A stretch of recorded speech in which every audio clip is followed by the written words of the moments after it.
এই যে এখন ফেরাওলা যেটা এটা ফেলে দিব। দেখেন একদম রক্তের মতো লাল। এটা হচ্ছে ফেরাওলা আহমার, ঠিক আছে, মানে লাল স্ট্রবেরিটা। আর এটা হচ্ছে টুথ আজরাক, মানে টুথ ফলের নীল ইয়েটা সিরাপটা, ঠিক আছে। তো দুইটাতে মিলে 2.5 লিটার 5 লিটারের মতো আছে, হয়তো একটু কম বেশি হতে হবে। কিন্তু সমস্যা হলো এটার এক্সপায়ার হয়ে গেছে আজকে এটা এক্সপায়ার হয়ে গেছে, এই জন্য আর এটা রাখা যাবে না।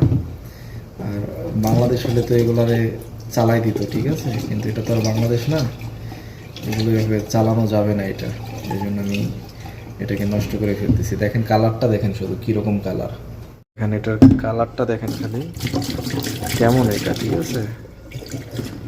এই যে গরমের সিজনে এগুলো দিয়ে শরবত বানিয়ে দেওয়া হয় ওদেরকে, ঠিক আছে।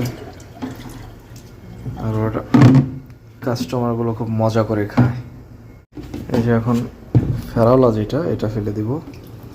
দেখেন একদম রক্তের মতো লাল। এই সিরাপটা আমার কাছে অনেক অনেক বেশি ভালো লাগে। এটার যখন একটা খাই, আসিডটা খাই যখন, তখন অনেক ভালো লাগে। দেখেন সুন্দর একটা জুস ফেলে দিলাম। এখন এই দুইটাকে বলদিয়ার ড্রামে ফেলে দিব।